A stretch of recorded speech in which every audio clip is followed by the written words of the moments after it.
إن الحمد لله نحمده ونستعينه ونستغفره ونعوذ بالله من شرور أنفسنا ومن سيئات أعمالنا من يهده الله فلا مضل له ومن يضلل فلا هادي له وأشهد أن لا إله إلا الله وحده لا شريك له وأشهد أن محمدا عبده ورسوله يا أيها الذين آمنوا اتقوا الله حق تقاته ولا تموتن إلا وأنتم مسلمون يا أيها الناس اتقوا ربكم الذي خلقكم من نفس واحدة وخلق منها زوجها وبث منهما رجالا كثيرا ونساء واتقوا الله الذي تساءلون به والأرحام إن الله كان عليكم رقيبا يا أيها الذين آمنوا اتقوا الله وقولوا قولا سديدا يصلح لكم أعمالكم ويغفر لكم ذنوبكم ومن يطع الله ورسوله فقد فاز فوزا عظيما وإن خير الكلام كلام الله وخير الهدي هدي محمد صلى الله عليه وسلم وإن شر الأمور محدثاتها وكل محدثة بدعة وكل بدعة ضلالة وكل ضلالة في النار أما بعد. Donc on continue aujourd'hui le cours numéro 4 dans l'explication des 40 hadiths de l'imam al-Nawawi et on est toujours dans le hadith de Jibril et le cheikh comme hier il expliquait que alhamdulillah yani il faut bien comprendre la signification de l'islam comme Jibril lorsqu'il a demandé au prophète Mohammed sallallahu alayhi wa sallam akhbirni an l'islam, donne-moi l'information au sujet de qu'est-ce que c'est l'islam et le prophète Mohammed sallallahu alayhi wa sallam il lui a répondu qu'est-ce que c'était l'islam en l'expliquant et en répondant par les 5 piliers de l'islam. Il a dit l'islam an tu'mina billah wa malaikatihi wa kutubihi wa rusulihi الإسلام هو أن تشهد أن لا إله إلا الله وأن محمد رسول الله وتقيم الصلاة وتؤتي الزكاة وتصوم رمضان وتحج البيت إن استطعت إليه سبيلا. Donc il lui a répondu en lui clarifiant les 5 piliers de l'islam.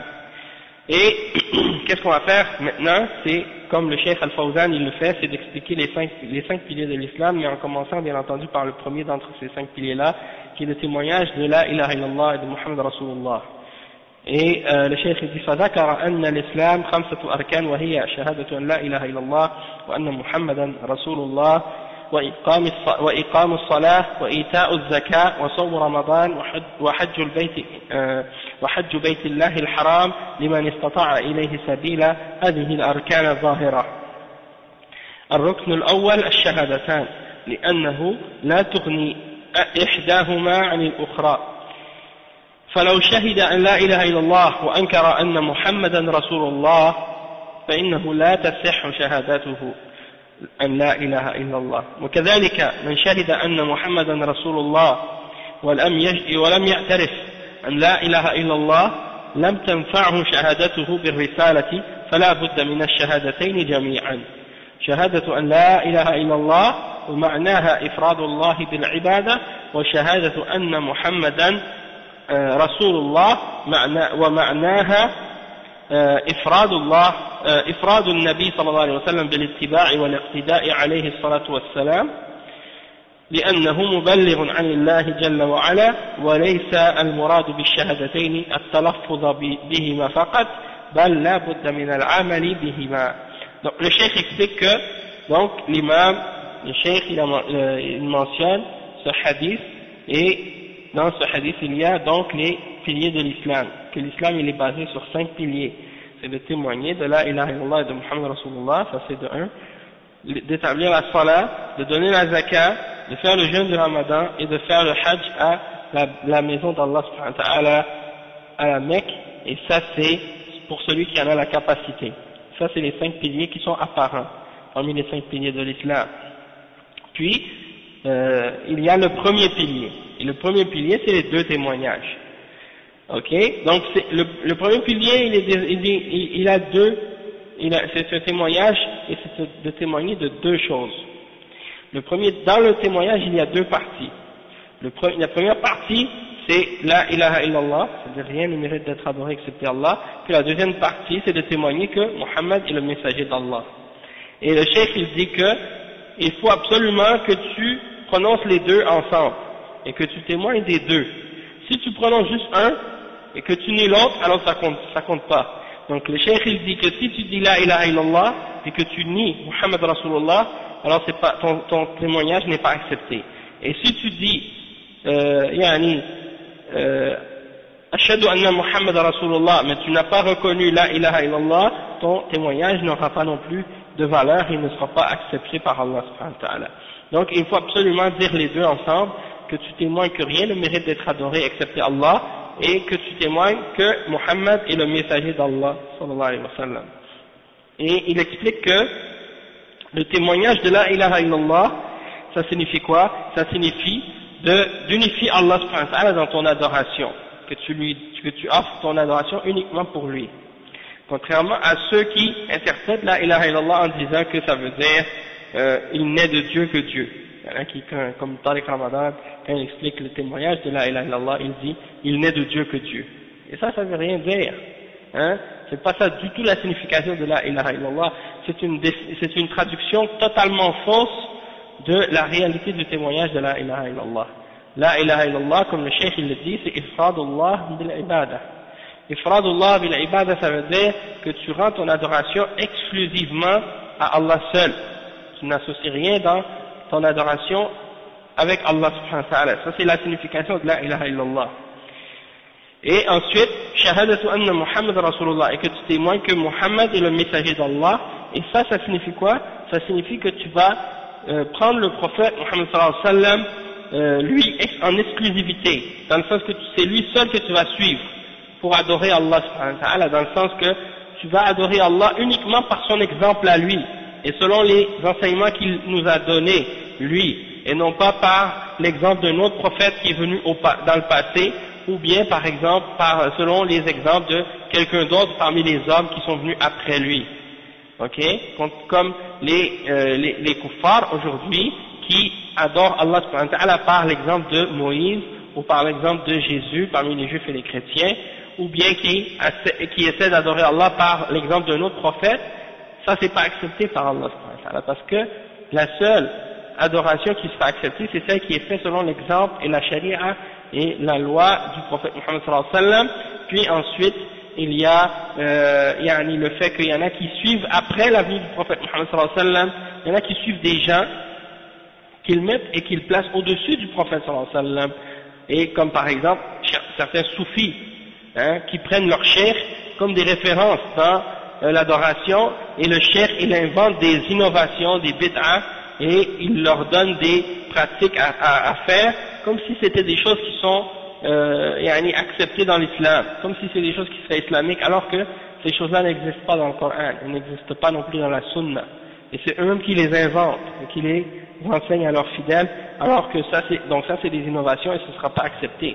Ou bien ceux qui suivent un cheikh dans le fiqh ou autre, et que lorsqu'on leur mentionne un hadith authentique du prophète Muhammad sallallahu alayhi wa sallam, eh bien ils placent la parole de leur cheikh ou de leur imam ou quelqu'un qui parle de la religion au-dessus de la parole du prophète sallallahu alayhi wa sallam et au-dessus du Coran. Et ça aussi c'est des exemples d'égarement dans ce sens-là. Et le cheikh il explique que il faut que tu prennes comme exemple le prophète Muhammad sallallahu alayhi wa sallam de façon exclusive, que tu le suives dans ton adoration. Pour adorer Allah subhanahu wa ta'ala, tu suis son exemple, parce que c'est lui qui nous a transmis le message d'Allah subhanahu wa ta'ala. Et donc le but du shahadatain, le but des deux témoignages de la ilaha illallah et de Muhammad Rasulullah, c'est pas seulement de les prononcer comme ça, mais c'est de les prononcer et de les appliquer et d'agir selon leur signification. Ensuite le cheikh il dit ومعنى أشهد أن لا إله إلا الله أي أعترف وأوقن بأنه لا معبود بحق إلا الله، فإن لا نافية للجنس، وإله اسمها مبني معها على الفتح في محل نصب، والخبر مقدر تقديره بحق، فيكون تقدير الكلام لا إله بحق، وليس معنى لا إله أنه ليس هناك آلهة، فليس المراد نفي الآلهة، ولكن المراد نفي الآلهة التي هي حق، وإلا فهناك آلهة كثيرة باطلة، فمن الناس من يعبد الشمس، ومنهم من يعبد القمر، ومنهم من يعبد الكواكب، ومنهم من يعبد الشجر والحجر، ومنهم من يعبد الأموات والقبور والأضرحة، حتى إن منهم من يعبد البقر كما هو موجود في الهند بل هناك من يعبد الفروج والعياذ بالله فالآلهة كثيرة ولكن الإله الحق هو الله جل وعلا. قال تعالى ذلك بأن الله هو الحق وأن ما يدعون من دونه هو الباطل وأن الله هو العلي الكبير. Donc le cheikh explique, il dit, quand tu dis je témoigne que rien ne mérite d'être adoré excepté Allah, tu dis ashhadu an la ilaha illallah, ça veut dire je reconnais et je suis certain, j'ai la conviction que rien ne doit être adoré, rien ne mérite d'être adoré excepté Allah seul. Parce que dans cette phrase, la ilaha illallah, là c'est comme si c'est une négation, hein, là c'est une négation, et ça nie une catégorie. Et la catégorie qui est niée dans cette parole-là, c'est ilah. Donc tu dis la ilah, ça veut dire, comme le cheikh il explique que, en fait, ilah c'est qu'est-ce qui est adoré. Donc il n'y a rien qui peut être adoré. Et le taqdir, parce qu'il y a une parole qui est sous-entendue dans le témoignage, quand tu dis la ilaha illallah, qui est une parole qui n'est pas dite. En fait, c'est comme si tu disais la ilaha bihaq illallah. Mais le bihaq, il n'est pas rajouté, il n'est pas dit dans le témoignage, mais il est sous-entendu. Pourquoi? Parce que ça veut dire quoi, bihaq? Ça veut dire, il n'y a pas de, parce que si tu traduis le témoignage tel quel, littéralement, ça dit la ilaha illallah, ça voudrait dire, il n'y a rien qui est adoré excepté Allah. Hein? Il n'y a rien qui est adoré excepté Allah. Mais cette phrase-là, à elle seule, elle n'est pas complète. Il manque quelque chose dedans. Et la partie qui manque, c'est bihaq. Ça veut dire, il n'y a rien qui est adoré et qui mérite d'être adoré, excepté Allah subhanahu wa ta'ala. Parce que, dans la réalité, il y a plein de divinités. Il n'y en a pas juste une. C'est-à-dire que parmi les hommes, parmi les êtres humains, il y en a qui adorent Allah subhanahu wa ta'ala, mais il y en a d'autres qui adorent d'autres que Allah subhanahu wa ta'ala. Il y en a d'autres qui adorent Allah et en même temps ils adorent d'autres que Allah subhanahu wa ta'ala en même temps. Donc ils vont adorer n'importe quoi en dehors d'Allah subhanahu wa ta'ala. Donc ça prouve qu'il y a des divinités, il y a des alihas, il y a plus qu'une seule ilah. Il y a plus qu'un seul ilah, il y en a plusieurs.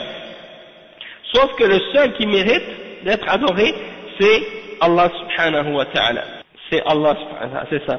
Donc c'est ça. La vérité, comme le frère dit, celui qui mérite vraiment d'être adoré, c'est Allah seul. Et toutes les fausses divinités, c'est les autres qui sont adorés par les êtres humains, comme le cheikh il donne des exemples. Donc il dit, le but, quand tu dis la ilah, c'est pas pour nier les divinités. C'est pas pour dire que les divinités n'existent pas. Ou c'est pas pour nier qu'il y a des choses qui soient adorées dans la création. Il y a des choses que les êtres humains adorent en dehors d'Allah. Ça, c'est pas quelque chose qui est nié. C'est quelque chose qui est réel, qui existe. Il y a du shirk dans la création. Il y a des idolâtries dans la création. Il y a des idoles, ou il y a des choses que les hommes adorent en dehors d'Allah. Dans la réalité, c'est vrai, on ne le nie pas ça. Qu'est-ce qu'on nie? C'est en fait qu'on nie le droit que ces fausses divinités-là ont à l'adoration. On est en train de dire en fait, quand on dit la ilaha illallah, que ces divinités-là que les êtres humains adorent, eh bien elles n'ont pas le droit d'être adorées, elles ne méritent pas d'être adorées, parce qu'elles sont fausses. Et que le seul qui mérite réellement d'être adoré, c'est Allah. Yani, oui, on peut dire que c'est des dieux, parce que ce sont des faux dieux. Et le seul qui mérite d'être Dieu, c'est Allah. Le seul qui mérite réellement d'être appelé Dieu et d'être adoré, c'est Allah. Tous les autres que les êtres humains adorent ne méritent pas d'être Dieu, ou d'être appelé Dieu, ou d'être adoré. D'accord? Et donc c'est pour dire, il y a des dieux, il y a des divinités. C'est pas ça qu'on essaie de nier. On essaie de nier que, ou qu'est-ce qu'on nie dans cette parole-là, c'est qu'est-ce qui est adoré en dehors d'Allah subhanahu wa ta'ala. Donc il dit, il y a beaucoup de fausses divinités que les gens adorent, comme le soleil. Il y en a qui adorent le soleil, il y en a qui adorent la lune, il y en a qui adorent les étoiles, il y en a qui adorent les arbres, il y en a qui adorent les pierres, il y en a qui adorent les morts, il y en a qui adorent les tombes, il y en a qui adorent les tombeaux et les mausolées, tout ça, des choses comme ça. Il y en a même qui adorent les vaches. Le cheikh il dit en Inde, les hindous, on sait qu'il y en a qui adorent parmi eux les vaches. Et même pire que ça encore, il y en a qui adorent les parties génitales de leur divinité. Hein? Et les rats aussi, il y en a qui ont en Inde, ils ont des temples pour le dieu rat. Comme j'expliquais à des frères, une fois, ils disaient, dans le temple pour les rats, ils ont une grosse statue d'un rat, ils l'adorent, et dans le temple, il y a des rats qui viennent, et puis ils les nourrissent, ils leur donnent de la nourriture. Et c'est arrivé là-bas à un tel point que lorsqu'il y avait, par exemple, une épidémie de rats, il y avait plein de rats dans la ville, et ils refusaient de les tuer, parce qu'ils croyaient que c'était leur divinité. Et donc la ville était infestée de rats, et il y avait plein de maladies par la suite qui s'est répandues à cause de ça. Ouais, c'est vrai. Eux, ils marchent nus. Leur moine hindou là. Oui, ils marchent nus dans la rue.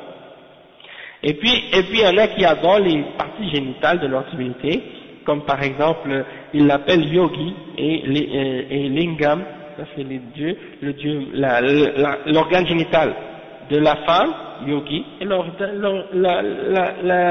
l'organe génital mâle, le Lingam qu'ils l'appellent, en forme de phallus, et puis ils mettent de la crème dessus, du lait, et ils mettent c'est comme des formes de statues en forme de phallus, et puis ils les adorent en dehors d'Allah subhanahu wa ta'ala, ils leur offrent des adorations. Donc, le yogi ça vient des hindous, mais le yoga ça vient c'est des trucs des exercices spirituels des hindous, que les kuffars aujourd'hui pratiquent ça comme un sport, alors qu'à la base c'est une religion, exact. Et il y a des soufis qui ont imité ces méthodes-là de respiration puis de méditation pour appliquer ça à l'islam, pour essayer de rendre ça islamique, et qui ont adopté même les croyances des hindous à l'intérieur même de leurs croyances à eux. Donc ils ont complètement dévié, même ils sont sortis de l'islam avec ces idées-là. Tu les as entendus? Tu l'as entendu le gars qui disait ça? Mais moi je le sais, c'est qui? Moi je l'ai entendu, Allah al-Musta'an. Ouais, il y a un gars, une fois il a fait une khutbah de Jumu'ah, et puis dans sa khutbah, il a dit, une fois j'ai lu un livre, une Canadienne qui a écrit un livre, elle a dit, quand tu fais ta prière, ça fait travailler les 7 nerfs que tu fais travailler dans le bouddhisme, des trucs comme ça. Donc c'est pour vous dire, en tout cas il y en a qui déforment la religion. Mais pourquoi on dit ça? C'est pour faire comprendre qu'il y a des êtres humains qui adorent toutes sortes de choses.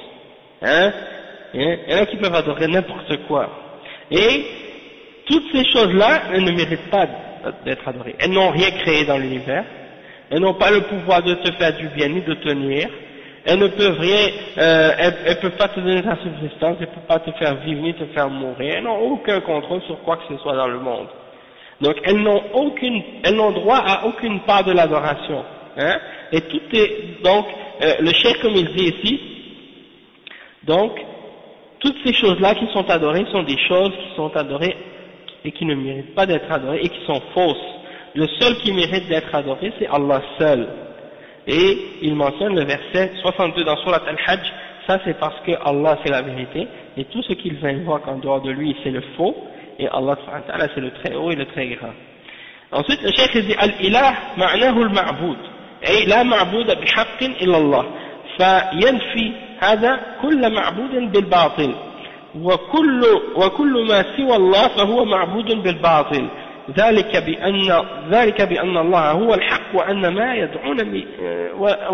يدعون من دونه هو الباطل فهذا معنى فهو معنى الشهادة ليس تقدير الخبر موجود مثل ما يقوله بعض الناس لا إله موجود فهذا يعني غير صحيح فالآلهة الموجودة كثيرة وكل يعلم أن الناس يعبدون آلهة متفرقة منذ حدث الشرك في الأرض إلى أن تقوم الساعة. Donc le cheikh il explique, il dit al-ilah, le mot ilah ou al-ilah, ça veut dire la chose qui est adorée.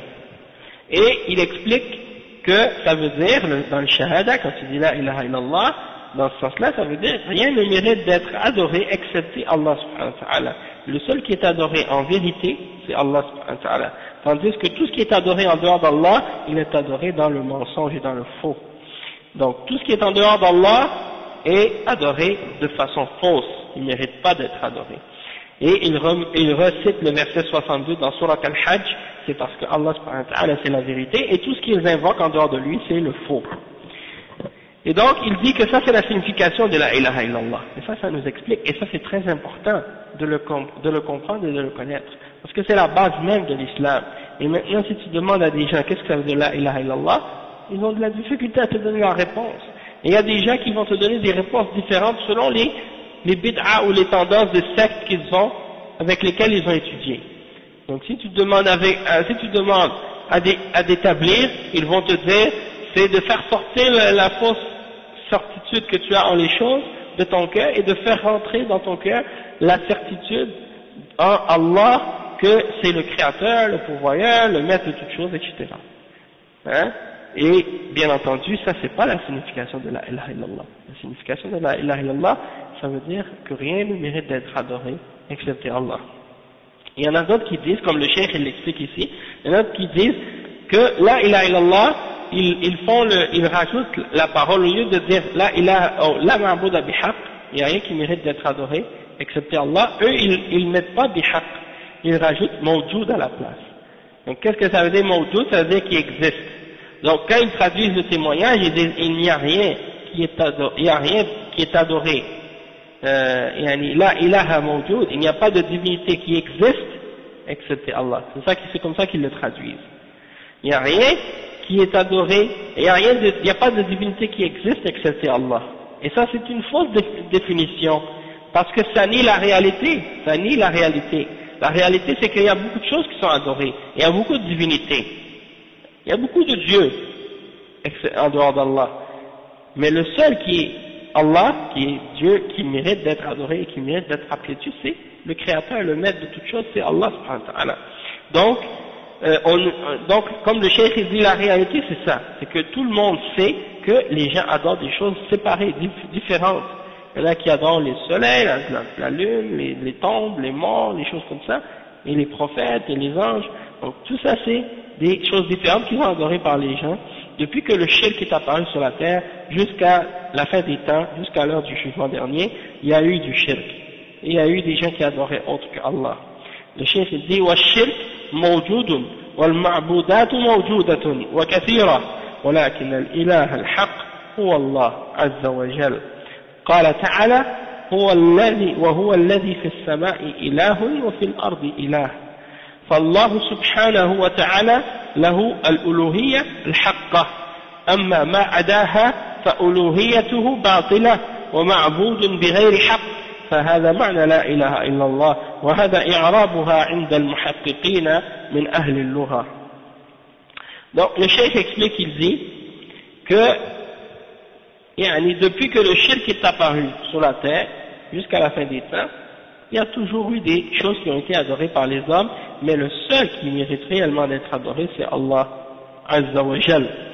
Comme les chrétiens, par exemple, ils adorent Jésus, hein, ils adorent Marie, il y en a qui adorent les saints, les statues, les croix et les idoles, hein, les images. Tout ça, c'est des formes d'idolâtrie. Et ces gens-là, ils disent que Dieu existe. Mais en même temps, ils associent d'autres avec Allah. Et si tu leur demandes, il y a combien de dieux? Ils vont dire, il y a un seul Dieu. Dieu est unique. Demandez à n'importe quel chrétien, il va vous dire, Dieu est unique. Mais malgré qu'il dit que Dieu est unique, il adore d'autres choses avec Allah. Parce qu'il prend entre lui et Allah des intermédiaires. Et il pense que ça c'est correct. Et il ne pense pas que ça c'est de l'idolâtrie. Donc ça c'est le problème avec ces gens-là. Le cheikh il dit ici, que Allah subhanahu wa ta'ala, il dit dans le verset 84 dans Surat Al-Zukhruf, c'est lui qui dans le ciel est une divinité et sur la terre est une divinité. C'est-à-dire qu'il est adoré dans les cieux et adoré sur la terre. D'accord? Allah subhanahu wa ta'ala est adoré dans les cieux, c'est-à-dire les êtres qui sont dans les cieux adorent Allah subhanahu wa ta'ala et les êtres qui sont sur la terre adorent Allah subhanahu wa ta'ala. Donc Allah subhanahu wa ta'ala c'est lui qui a le seul vrai droit à l'adoration. Et tout ce qui est en dehors d'Allah subhanahu wa ta'ala, le fait qu'on le considère comme étant une divinité, c'est quelque chose qui est faux, puisqu'il ne mérite pas cette adoration-là, puisqu'il n'est pas digne de cette adoration, parce qu'il n'a pas les attributs et les qualités nécessaires pour mériter cette adoration-là. Donc, tout ce qui est adoré en dehors d'Allah est adoré de façon fausse. Ça, c'est la signification de la ilaha illallah, et c'est l'analyse de cette phrase selon les savants de la langue arabe, quand ils expliquent la signification linguistique de la ilaha illallah, ils l'expliquent de cette manière. La ma'bouda bihaqqin illallah. Et si vous regardez, donc il y a d'autres références qui sont mentionnées comme Sharh al-Aqidat al-Tahawiyya de Ibn Abil Izz à la page 110, et après il explique les détails de cette question-là aussi.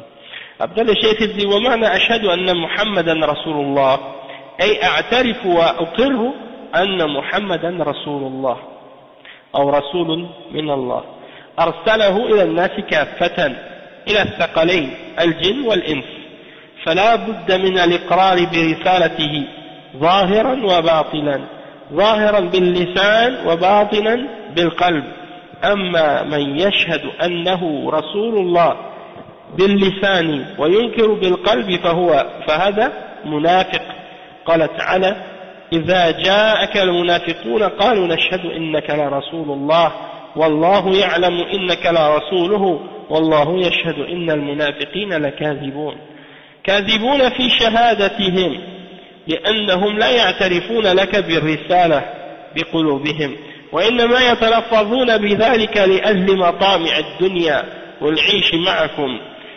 اتخذوا أيمانهم جنة يعني سترة يستترون بها وإلا فهم كفار في قلوبهم فلا بد من الاعتراف برسالته صلى الله عليه وسلم ظاهرا وباطنا.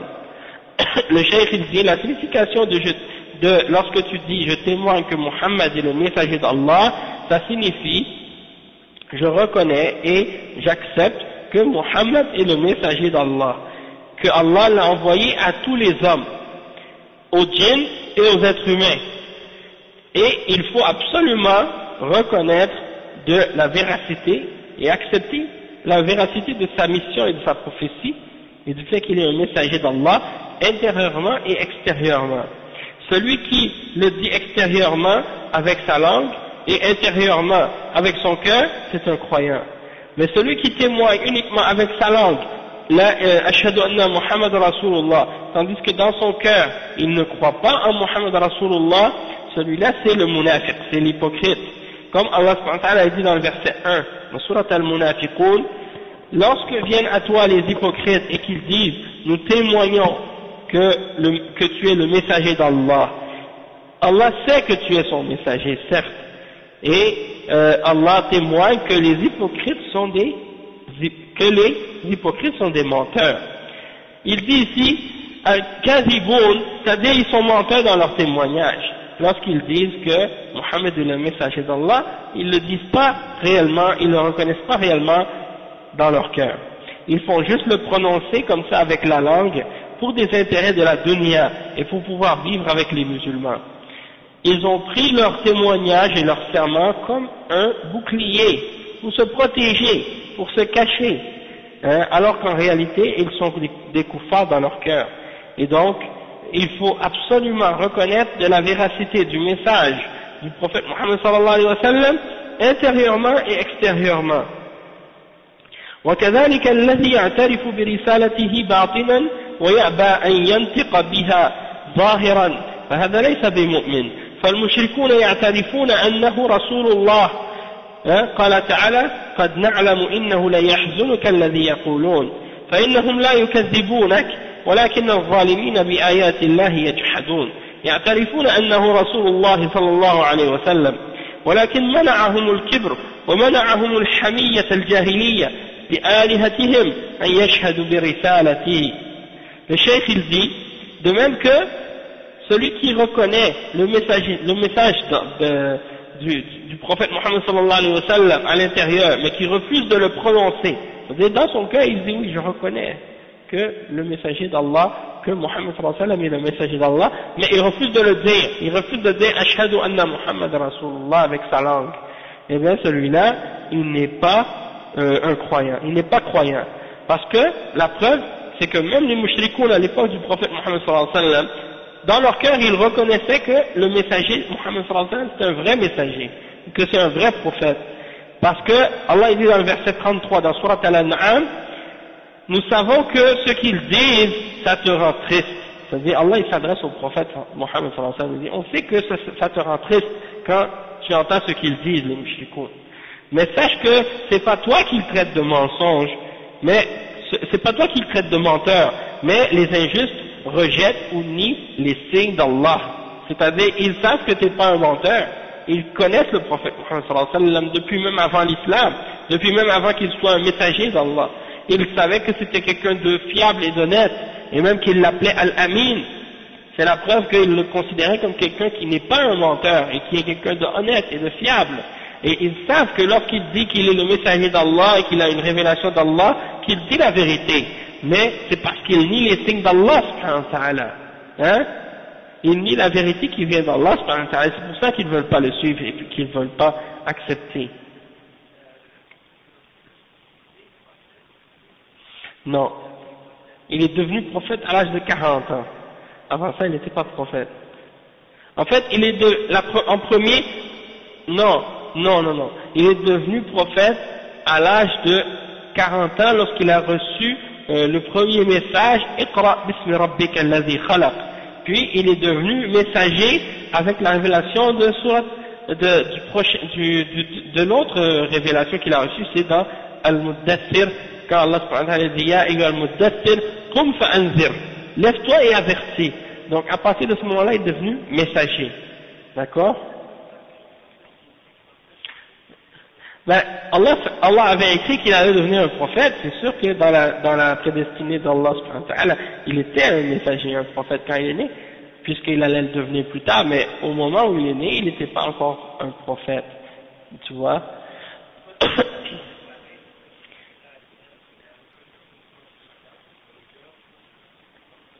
Si quelqu'un prend le shahada, mais qu'il refuse de le prononcer avec sa langue, il n'est pas croyant.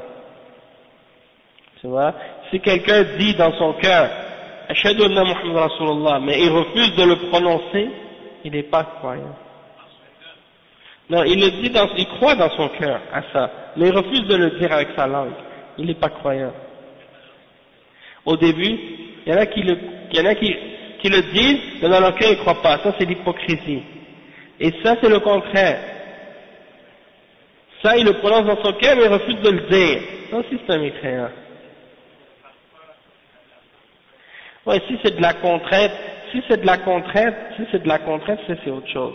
Si quelqu'un refuse de le prononcer par contrainte parce qu'il a peur de se faire tuer par les kuffars ou les mushrikines s'il le dit, ça c'est pas le même verdict.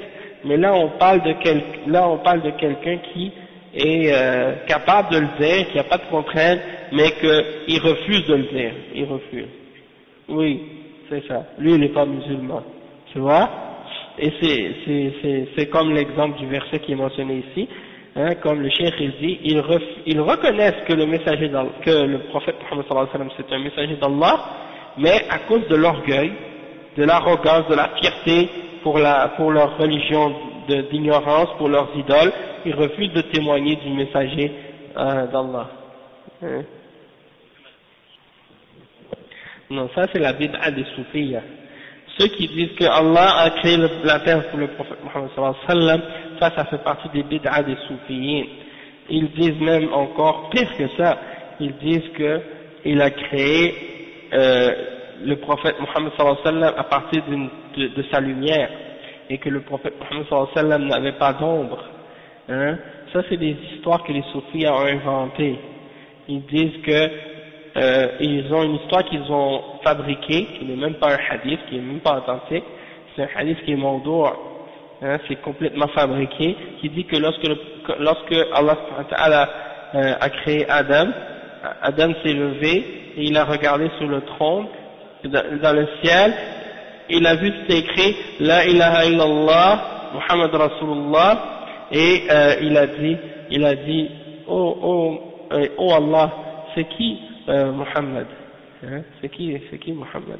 Il a dit ça, et comment tu l'as connu? Il dit, parce que j'ai vu son nom écrit sur le trône, hein, quelque chose comme ça.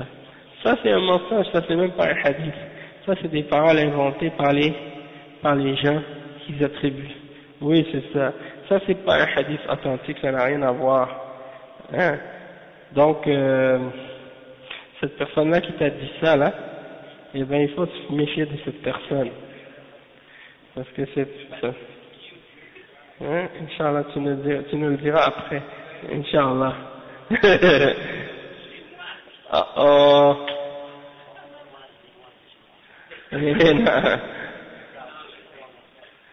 Ok, d'accord. Ça c'est la parole des soufis. Bon, après le cheikh il dit, après ça le cheikh il dit, وأيضا اليهود والنصارى يعترفون أنه رسول الله بقلوبهم ولكن جحدوا هذا ولم يعترفوا بألسنتهم. قال تعالى الذين آتيناهم الكتاب يعرفونه أي رسول الله صلى الله عليه وسلم كما يعرفون أبناءهم وإن فريقا منهم لا يكتمون الحق وهم يعلمون. Le cheikh dit de même que les juifs et les chrétiens, ils savent, ils ont su que le prophète Mohammed sallallahu alayhi wa sallam c'est un messager d'Allah avec leur cœur, ils ont reconnu ça, mais ils ont rejeté ou ils ont nié le fait de le reconnaître avec leur langue, c'est-à-dire ils ont refusé de le dire avec leur langue, comme Allah subhanahu wa ta'ala il dit dans le Coran, dans le verset 146 dans Surat Al-Baqarah, ceux à qui nous avons donné le livre, ils le reconnaissent, c'est-à-dire ils reconnaissent le messager d'Allah sallallahu alayhi wa sallam comme ils reconnaissent leurs propres enfants, mais une partie d'entre eux cachent la vérité alors qu'ils savent, فلا يكفي الاعتراف بأنه رسول الله باطنا في القلب مع عدم النطق باللسان لمن يقدر على ذلك، فإن المشركين واليهود والنصارى كانوا يعترفون أنه رسول الله في قلوبهم ولكن أبوا أن يقروا بألسنتهم خوفا على دنياهم أو خوفا على رئاستهم أو حسدا من عند أنفسهم للرسول صلى الله عليه وسلم أو تكبرا أو غير ذلك من الأغراض السيئة. Le cheikh explique, il dit c'est pas suffisant donc de reconnaître que le messager Muhammad sallallahu alayhi wa sallam qu'il est le messager d'Allah à l'intérieur de notre cœur sans le prononcer avec la langue. Pour celui qui a la capacité de le faire, comme on disait tout à l'heure, pour celui qui a la capacité de le dire avec la langue, c'est pas suffisant de le reconnaître juste dans le cœur, il faut qu'il le reconnaisse aussi avec la langue. Parce que les mouchriquines et les juifs et les chrétiens, eux aussi reconnaissaient que le messager d'Allah, Muhammad sallallahu alayhi wa sallam, était un messager réel dans leur cœur. Mais ils ont refusé de l'affirmer avec leur langue, par crainte pour leur dunya, ou par crainte pour leur statut, leur position d'autorité, du fait qu'ils sont des chefs, des choses comme ça, ils ne veulent pas perdre leur position, ou bien par jalousie, la jalousie qu'ils avaient en eux-mêmes pour le messager d'Allah, sallallahu alayhi wa sallam, ou bien par orgueil et fierté, et beaucoup d'autres intérêts mauvais de la dunya qu'ils avaient, qu'ils pouvaient avoir aussi. ثم إذا شهد أن رسول الله حقا فلا بد أن يتبعه فإن شهد أن رسوله فإن شهد أنه رسول الله حقا ظاهرا وباطنا ولكنه لم يتبعه لم تصح شهادته أنه رسول الله صلى الله عليه وسلم. قال تعالى فإن لم يستجيبوا لك فاعلم أنما يتبعون أهواءهم فإذا لم يطعه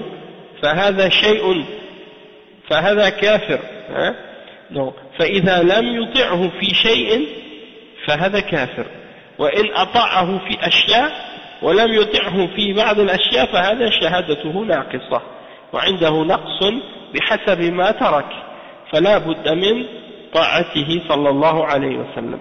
Le cheikh il explique que lorsque la personne a témoigné par la suite du messager, qu'il croit au messager d'Allah, sallallahu alayhi wa sallam, mais par la suite qu'il ne l'a pas suivi, n'a pas suivi son exemple, alors dans ce cas-là, il dit, s'il a témoigné du messager, qu'il croit en le messager d'Allah, yani, qu'il croit que c'est un vrai messager, et il témoigne de cela intérieurement et extérieurement, mais par la suite il refuse de le suivre, alors dans ce cas-là, son témoignage n'est pas valable. Son témoignage dit que le messager d'Allah et que Mohammed est le messager d'Allah, sallallahu alayhi wa sallam, il n'est pas valable son témoignage, tant qu'il n'a pas suivi l'exemple du prophète Mohammed sallallahu alayhi wa sallam. Donc c'est comme si par exemple un chrétien, il devient musulman, il dit ashhadu an la ilaha illallah wa ashhadu anna Muhammad rasulullah, puis que par la suite, par exemple, il continue à faire ses adorations ou ses prières comme les chrétiens. Et il ne veut pas suivre l'exemple du prophète Muhammad sallallahu alayhi wa sallam pour prier comme les musulmans. Eh bien, oui, et comme Garoudi qui dit par exemple, j'ai accepté l'islam sans jamais abandonner mes convictions personnelles. Et il était communiste, et après il est devenu chrétien, après il est devenu musulman ou je sais pas quoi. Donc il dit, j'ai accepté l'islam sans jamais abandonner mes convictions personnelles que j'avais auparavant. Donc, Roger Garoudi, un Français. Donc, ce gars-là, il n'est jamais entré dans l'islam. C'est pour ça Cheikh Ben Baz, il a fait une fatwa à propos de Roger Garoudi. Il a dit, celui-là, il n'est pas apostat, parce qu'il n'est jamais entré dans l'islam pour qu'il en soit sorti. Un apostat, c'est quelqu'un qui est entré, qui a quitté l'islam. Lui, il n'a jamais quitté puisqu'il n'est jamais rentré à l'intérieur.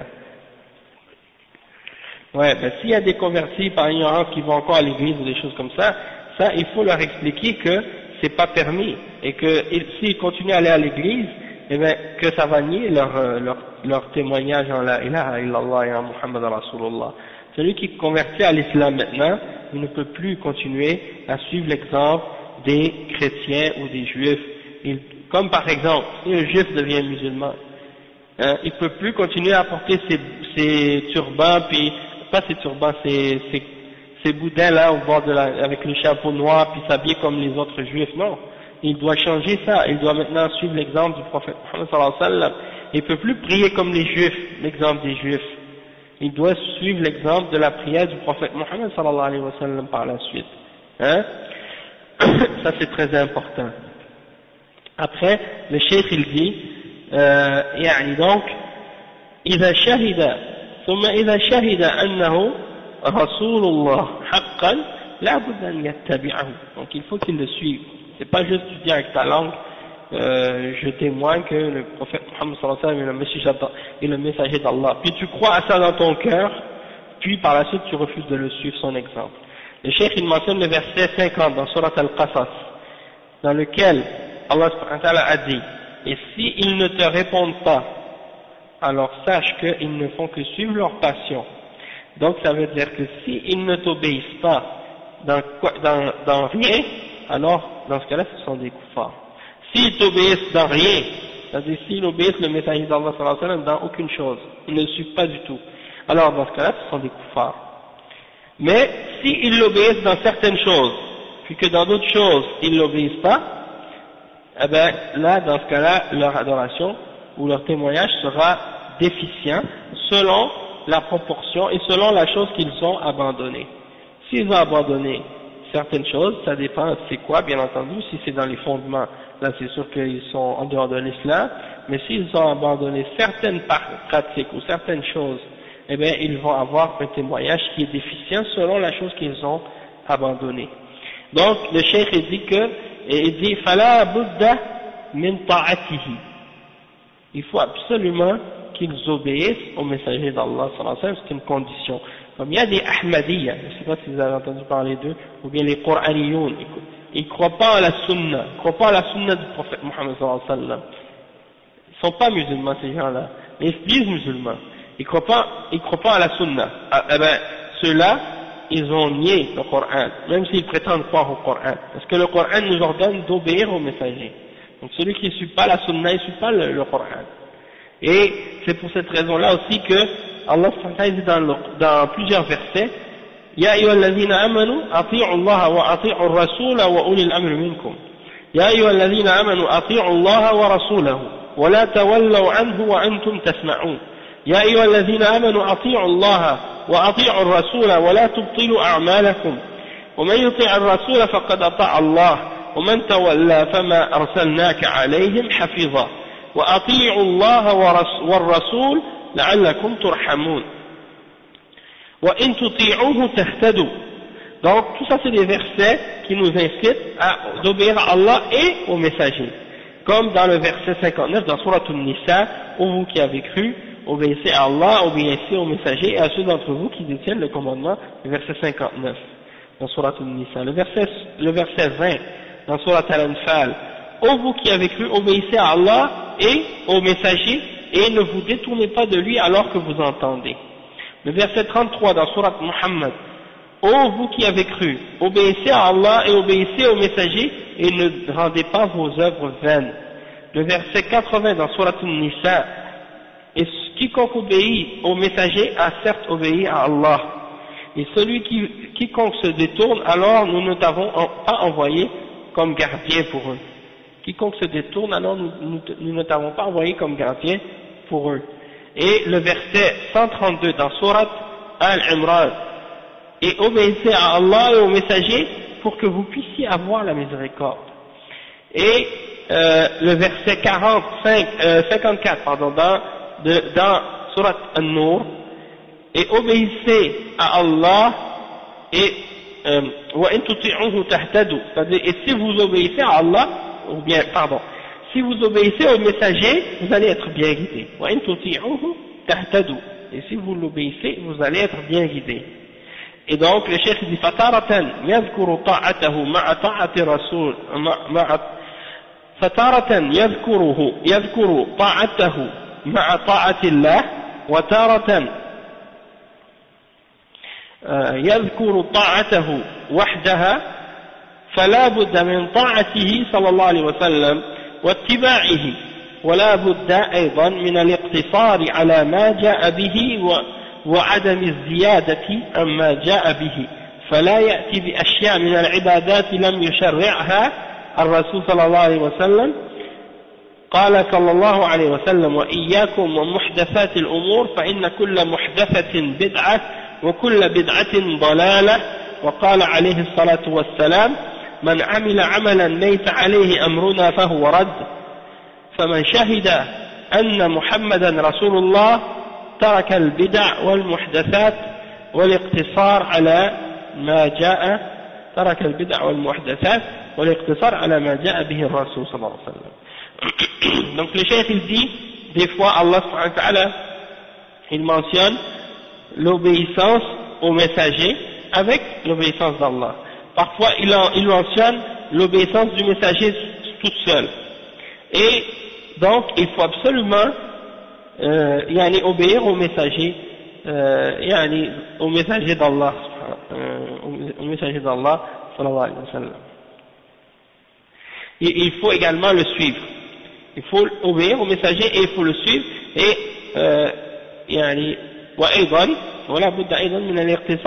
et en plus de ça, non seulement il faut le suivre, mais il faut se limiter à qu'est-ce qu'il nous a ordonné de suivre et qu'est-ce qu'il nous a enseigné ou ordonné de suivre sans rien ajouter à ce qu'il nous a enseigné.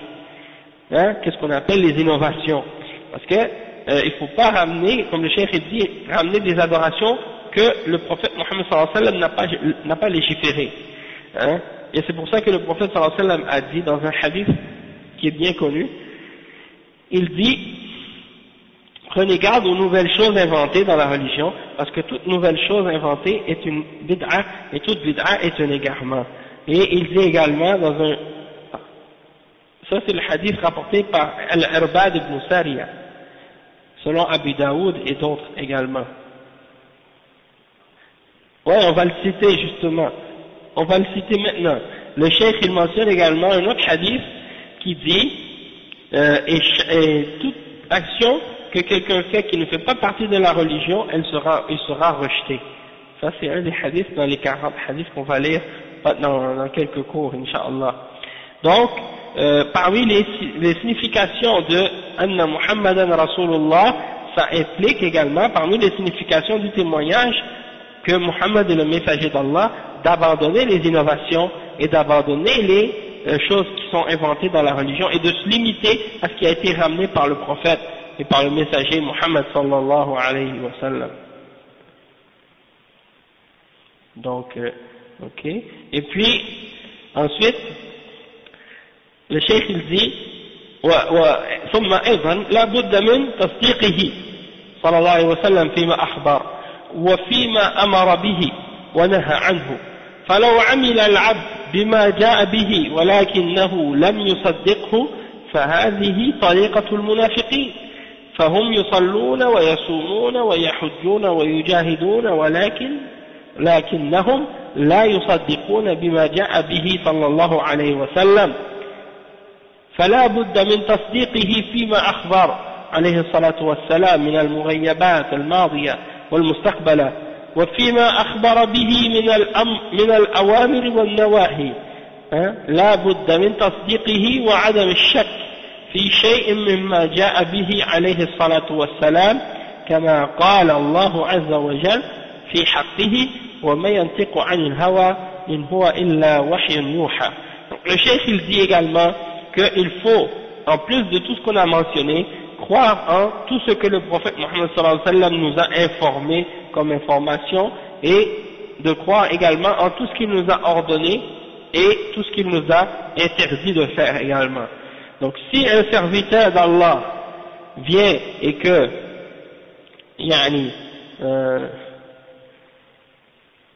si quelqu'un vient appliquer quelque chose de la religion mais qu'il n'y croit pas, il ne croit pas en ce qui a été enseigné par le prophète Mohammed sallallahu alayhi wa sallam, alors ça veut dire qu'il est sur la voie des munafiqin. Si quelqu'un par exemple il fait la salat 5 fois par jour mais il ne croit pas l'ordre que le prophète sallallahu alayhi wa sallam a donné de faire les 5 prières par jour, alors ça c'est un hypocrite, parce qu'il fait quelque chose en laquelle il ne croit pas. Et il dit donc, si quelqu'un prie ou il jeûne, ou ils font le hajj, ou ils font le djihad, mais il ne croit pas en ce qui a été ramené par le prophète Mohammed sallallahu alayhi wa sallam comme information au sujet des choses de l'invisible, ou au sujet des choses du passé et de l'avenir, ou bien au sujet des ordres et des interdictions, alors il n'est pas croyant dans ce cas-là. Comme le cheikh il dit, il faut absolument qu'il croit en tout ce que le prophète sallallahu alayhi wa sallam a donné comme information sur la religion, et ne pas avoir de doute en quoi que ce soit de ce qui a été ramené par le messager d'Allah sallallahu alayhi wa sallam, comme le prophète, comme Allah subhanahu wa ta'ala mentionne justement au sujet du messager d'Allah sallallahu alayhi wa sallam, il ne parle pas selon l'effet de la passion ou sous l'effet de la passion ou selon ses passions, il ne fait que, ce n'est qu'une révélation qui lui est révélée. Ça c'est le verset 3 et 4 en Surat An-Najm, au début de la Surah. Après, le cheikh il mentionne un autre verset, il dit Kama qala jalla wa ala. An-Najm c'est les étoiles, c'est l'étoile, oui. An-Najm c'est l'étoile. Wa ma atakum ar-rasul fakhudhuhu wa ma nahakum anhu fantahu. C'est-à-dire ce que le messager d'Allah sallallahu alayhi wa sallam vous donne, prenez-le, et ce qu'il vous interdit, abstenez-vous-en. Donc c'est obligatoire d'obéir au messager d'Allah sallallahu alayhi wa sallam et de se baser sur ce qu'il dit. Il dit tajibu ta'atuhu wal iqtida'u bihi wa tarku al-bid'i wal muhdathat allati lam ta'ti biha فالخير كله فيما جاء به الرسول صلى الله عليه وسلم وما لم يأت به فهو شر وليس بخير ولو كان صاحبه يريد به الخير ويقول وهذا زيادة خير نقول لا هذه بدعة والبدعة مردودة وهذه شر وأنت بزعمك تتقرب بها إلى الله وهي تبعدك عن الله سبحانه وتعالى. Donc le cheikh il dit c'est obligatoire donc d'obéir au messager et de se baser sur son exemple pour adorer Allah subhanahu wa ta'ala et de suivre son exemple et d'abandonner les innovations et les choses inventées dans la religion que le messager d'Allah sallallahu alayhi wa sallam n'a pas ramené. Et il explique que tout le bien est dans ce que le messager d'Allah sallallahu alayhi wa sallam a amené. Et ce que le messager d'Allah sallallahu alayhi wa sallam n'a pas ramené, alors c'est un mal. Et ce n'est pas un bien. Et le cheikh il dit même si la personne qui le fait, même si la personne qui fait quelque chose que le prophète sallallahu alayhi wa sallam n'a pas ramené, il s'imagine que c'est un bien, et il dit que c'est un surplus de bien, nous on dit non, c'est pas un surplus de bien. C'est une innovation, et c'est une bid'a qui est rejetée, et c'est un mal. Et donc toi, tu fais ça en pensant que tu te rapproches à Allah subhanahu wa ta'ala, alors qu'en réalité, cette innovation que tu fais ne fait que t'éloigner d'Allah subhanahu wa ta'ala. Et il dit également, فَهَذِهِ بَعْضُ مَعَانِي شَهَادَةِ أَنْ لَا إِلَهَ إِلَّا اللَّهِ وَأَنَّ مُحَمَّدًا رَسُولُ اللَّهِ وكذلك الذي يشهد أن لا إله إلا الله ثم يعبد غير الله كحالة المشركين اليوم الذين يدعون الإسلام وهم يعبدون القبور والأضرحة، هؤلاء لا تصح شهادتهم بأن لا إله إلا الله لأنهم ناقضوها بالشرك، فهم يتلفظون بلا إله إلا الله ولكن العمل على خلافها فيعبدون غير الله ويدعون غير الله ويستغيثون بالأموات، فهؤلاء لم يشهدوا أن لا إله إلا الله حقا ولم يدخلوا في الإسلام لأنهم يتناقضون. Le cheikh il dit, donc ça c'est la signification en gros, un petit résumé de la signification de la ilaha illallah et de Muhammad Rasulullah. De même que celui qui témoigne de la ilaha illallah puis qui par la suite adore d'autres que Allah subhanahu wa ta'ala, comme l'état des mouchriquins aujourd'hui, parmi les gens qui se disent musulmans, qui prétendent l'islam et qui adorent des tombes et qui adorent des tombeaux. Ceux-là, leur islam n'est pas valable et leur témoignage de la ilaha illallah n'a aucune validité parce qu'ils ont opposé et détruit le sens de ce témoignage-là en faisant le shirk. Donc ils prononcent la ilaha illallah, mais dans les applications qu'ils font, dans la pratique, ils font le contraire de la ilaha illallah. Parce que la ilaha illallah, ça veut dire rien ne mérite d'être adoré excepté Allah, et eux ils adorent d'autres que Allah subhanahu wa ta'ala, et ils invoquent autres que Allah subhanahu wa ta'ala, et ils cherchent le secours pour les morts, ils demandent aux morts de venir à leur secours, et donc ceux-là ils n'ont pas réellement témoigné de la ilaha illallah, et ils ne sont pas non plus rentrés dans l'islam parce que ils ont détruit la signification de leur témoignage en la ilaha illallah. Donc, on a fini l'explication de ce premier pilier, et puis je vois. Après le cheikh il dit,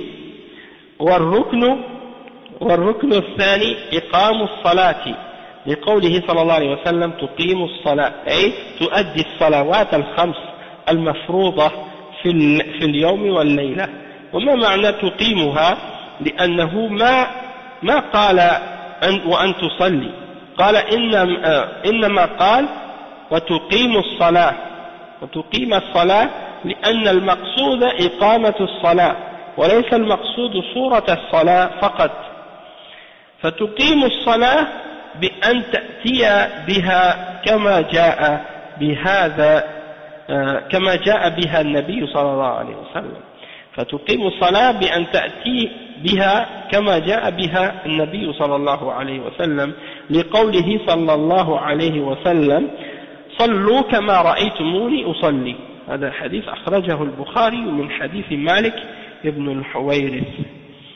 فالذي رآه بعينه يقتضي به، والذي بلغه خبره وأحاديثه الصحيحة يمتثل ويصلي كما في الأحاديث الصحيحة التي بلغته. هذا من إقامة الصلاة أن يصلي على الصفة التي كان النبي صلى الله عليه وسلم يؤدي الصلاة بها ولا يزيد من عنده أو ينقص منها.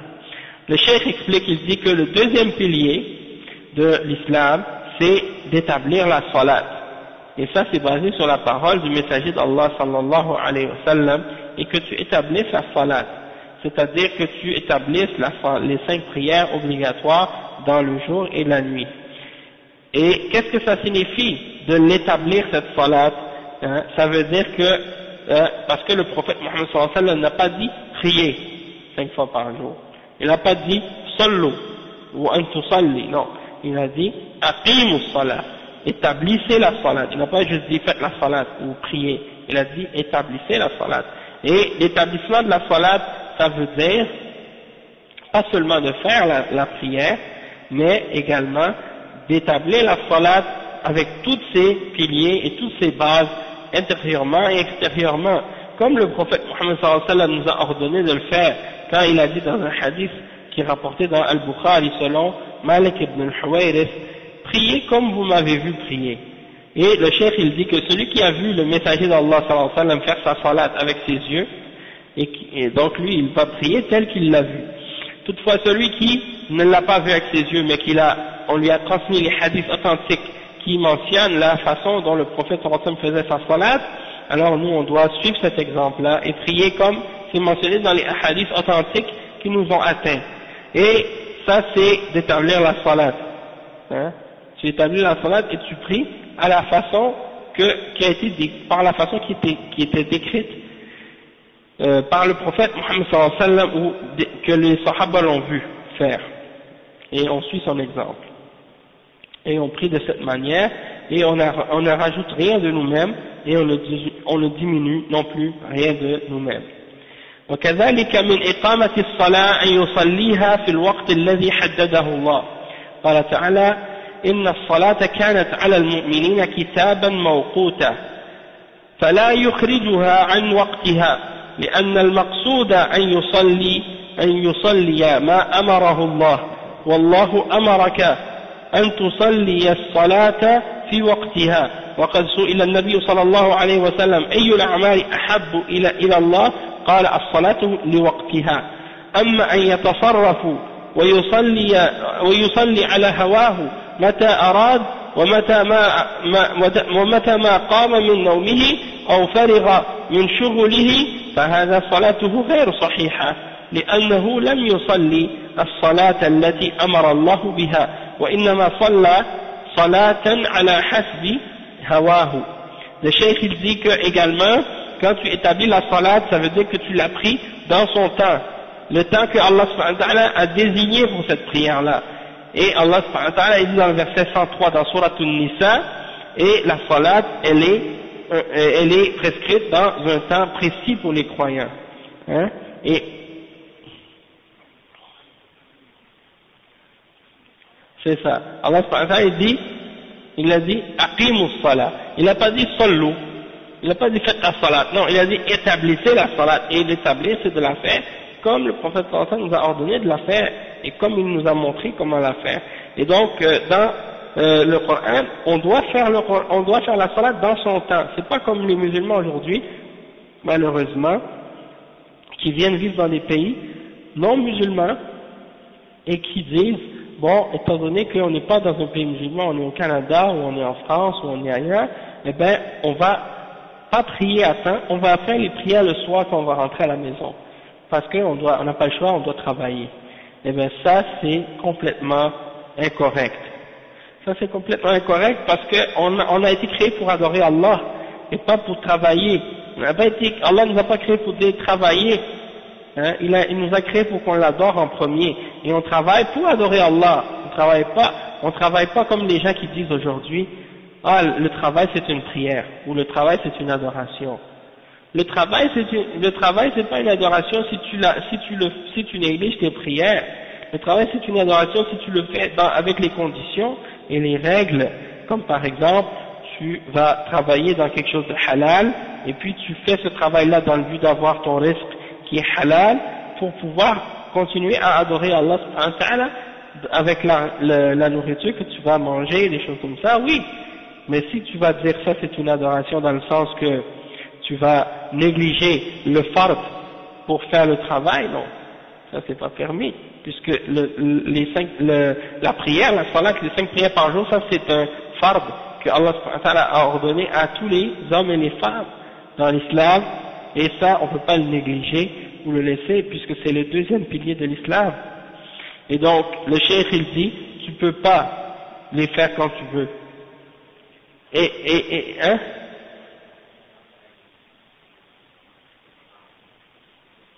Ouais. Oui, ça c'est bien. Si tu travailles, pendant ton travail, tu prends ta pause, tu fais ta prière. Ou bien tu prends 5 minutes pour aller prier, il n'y a pas de problème. Même les koufars ici, quand ils travaillent, ils s'arrêtent pour faire 15 minutes pour fumer. Une cigarette, ou bien pour aller aux toilettes, personne ne leur dit rien. Alors, pour prier, ça c'est un problème. Pourquoi? C'est bizarre. Hein? Quelqu'un peut arrêter 5 minutes, 10 minutes, 15 minutes même pour aller aux toilettes, ou pour fumer une cigarette, pour faire ce qui est haram, et même pour faire ta salat et pour adorer ton créateur, tu ne peux pas t'arrêter pour faire ta prière, ça y a un problème.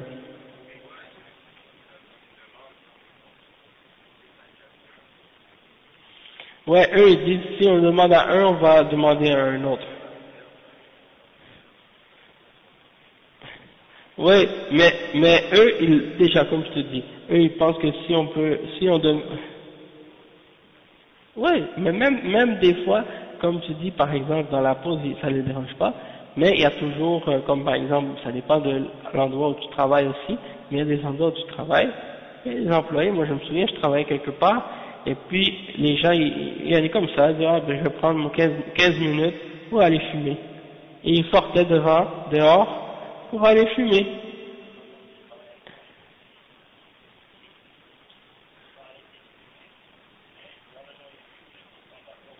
Tu vois?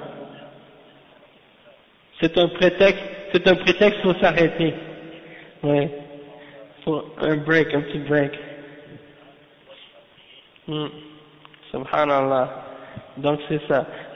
Donc c'est ça. Il y a les koufars qui veulent essayer de dire, ah, mais ça, si lui il peut sortir pour aller prier, nous on peut sortir pour autre chose. Ouais, mais ça c'est par exemple, nous on est des musulmans. Et notre religion, elle nous ordonne de s'arrêter à certains moments de la journée pour prier. Et ça fait partie de notre croyance et de notre religion. C'est obligatoire pour nous de le faire. Et c'est, soi-disant, dans cette société-là qui croit en la liberté, hein, qui disent que chacun a le droit de pratiquer sa religion, eux, ils ont mis ça dans leur charte par eux-mêmes. C'est pas les musulmans qui sont venus ici pour les forcer de dire écrivez ça dans votre charte, sinon on va pas venir. Non. Eux-mêmes, ils l'ont écrit par eux-mêmes. Hein? C'est eux-mêmes qui l'ont écrit et qui l'ont voulu. Maintenant, quand on veut notre droit, ils veulent pas nous le donner. Alors, c'est parce qu'ils n'ont pas de respect pour leur propre charte. Et nous, on demande rien, nous. Mais c'est eux qui nous l'ont offert, alors on le prend. Hein? Sinon, le musulman, il doit pas rester. Si on lui donne des problèmes pour pratiquer sa religion, il doit pas rester, il doit s'en aller dans un pays musulman. Ils disent que chacun a le droit de pratiquer sa religion librement. Hein? Et puis en plus, ils ont c'est ce liberté limitée, bien entendu. Mais c'est pour ça que si quelqu'un va rester ici il travaille, il va pratiquer sa religion, il va avoir beaucoup de difficultés. Hein? Et c'est pour ça que c'est mieux pour lui de s'en aller dans un pays musulman où il pourra pratiquer sa religion avec liberté. C'est ça. Et il y en a qui veulent demander la permission, il y en a qui veulent demander ci et ça. Il y en a qui disent, t'as pas besoin de de demander la permission pour aller faire ta prière. Tu te lèves, tu pries, puis tu reviens. Parce que si tu vas leur demander puis ils te disent non, ça va être un problème. Et quand tu vas leur demander, c'est là qu'ils vont se permettre par la suite d'essayer de te donner des problèmes. Mais si tu te lèves discrètement, tu vas faire ta prière puis tu reviens, ils vont pas te poser de problème. Et eux, si après ça, ils essaient de te donner des problèmes, tu vas leur dire, écoutez, moi, ça c'est ma religion. Hein?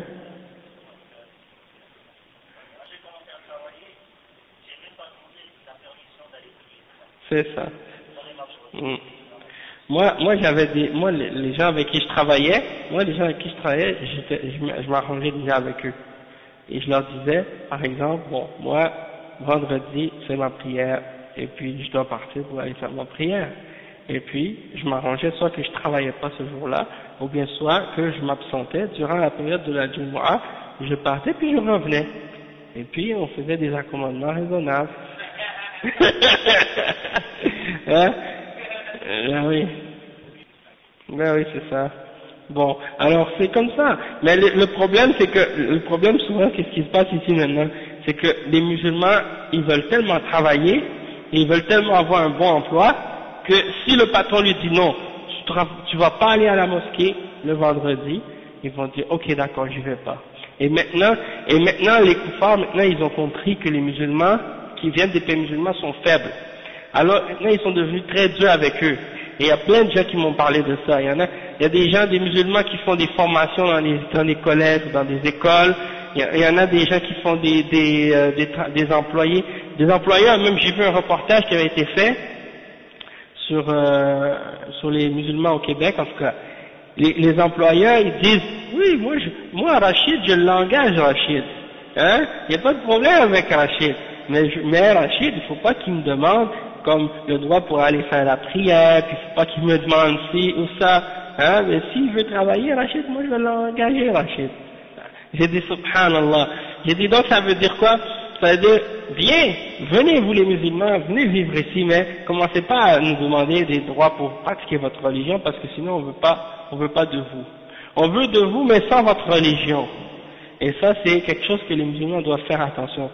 Et c'est pour ça que les musulmans, nous maintenant, on doit essayer, si on veut éviter justement tous ces conflits-là, ces problèmes-là, de travailler entre nous, de faire des commerces entre nous, de faire du business entre nous, pour éviter justement d'avoir à faire avec ces gens-là. Comme ça, on travaille entre nous, on bâtit notre économie, et on fait des compagnies, des entreprises, et on s'encourage entre nous, on fait des choses pour les musulmans, des choses halal. Même on peut vendre aux koufars aussi, mais au moins qu'on fasse quelque chose pour nous. Hein, pas toujours faire travailler les autres, ou travailler pour les autres.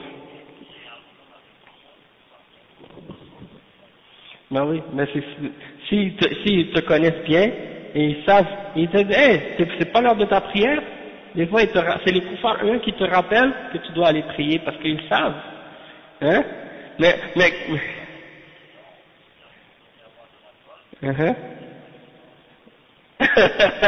c'est ça. Donc, ça c'est une da'wa pour eux. Mais si toi tu rentres dans le travail, puis tu fais comme tout le monde, puis tu vas pas prier, puis tu caches ton islam, t'as honte d'être musulman, tu fais tout pour passer incognito, eh bien là t'es fini, c'est la honte pour toi, puis c'est la honte pour l'islam aussi. Parce que par la suite tu peux plus rien dire, tu peux plus rien faire. Il y en a qui ont peur de parler de leur religion, de se taire. Si vous défendez la vérité, vous défendez la religion d'Allah, Allah va vous défendre, va vous donner la victoire, va vous supporter. Mais si toi tu fais ton minable, tu fais ton peureux, hein, c'est vrai, tu fais ton lâche, tu te caches, t'as honte d'être musulman, tu veux pas t'affirmer, tu veux faire comme si tu veux passer incognito comme ça se passe maintenant parce qu'il y a des musulmans, ils disent ça à leurs enfants. Ils disent non, montre pas que tu es musulman, il faut pas que tu dises ça, fais comme tout le monde et dis telle chose que les gens aiment entendre. Hein? Subhanallah. Donc, ouais, c'est ça. Donc ça c'est sérieux que ça c'est très grave. Donc les prières, en tout cas c'est pour dire que tout ça c'est des situations auxquelles on a à faire face maintenant. La chose, quand un cas fait face à un musulman aujourd'hui, qu'est-ce qui lui vient en premier à l'esprit? Une femme, peut-être une femme voilée, terrorisme, des trucs de ce genre. Mais combien de koufars, quand tu leur parles de musulmans, ils pensent à la prière tout de suite? Très peu. Mais si on avait donné de l'importance à cette fois-là, tout de suite le koufar dit ah ça c'est ça, il va prier. Ah ça c'est des gens qui prient. Mais ils pensent pas à ça. Pourquoi? Parce qu'on donne pas à la prière l'importance. Et on essaie de se cacher, justement. Il y en a des musulmans, ils veulent prier là où les koufars vont pas les voir. Et même dans les universités, même dans les écoles, quand ils prient, ou bien au travail, ils vont prier dans des endroits cachés où personne va les voir. Pourquoi? Parce qu'ils veulent pas qu'un kafir les voit comme si c'est la honte de prier. Mais bon, comme le cheikh il dit, donc ça c'est le temps de la prière, c'est très important, et le prophète sallallahu alayhi wa sallam, il a dit, lorsqu'on lui a posé la question, quelle est la meilleure des actions, il a dit la prière dans son temps. Ça c'est rapporté par Al-Bukhari et Muslim selon Ibn Mas'ud. Et le cheikh il dit, mais si quelqu'un, il fait selon ses propres désirs, il prie quand il veut, quand il se lève, quand il vient de se lever il vient de dormir, il se lève, il prie quand il veut, ou bien quand il a fini son travail, il dit, bon là j'ai fini mon travail, maintenant je vais prier. C'est-à-dire, il prie pas quand Allah lui ordonne de prier, il prie quand lui il décide. Alors dans ce cas-là, sa prière, il dit, elle n'est pas correcte. Parce qu'il n'a pas prié comme Allah lui a ordonné de prier. Il prie uniquement selon sa passion à lui. Et ça, c'est pas correct. Bon, on va s'arrêter ici, nous, pour aujourd'hui. Et puis on continuera, Inch'Allah, on continuera ça le cours prochain, la semaine prochaine, bi'idhnillah. Subhanakallahumma bihamdik, ashhadu an la ilaha illa anta, astaghfiruka wa atubu ilayk.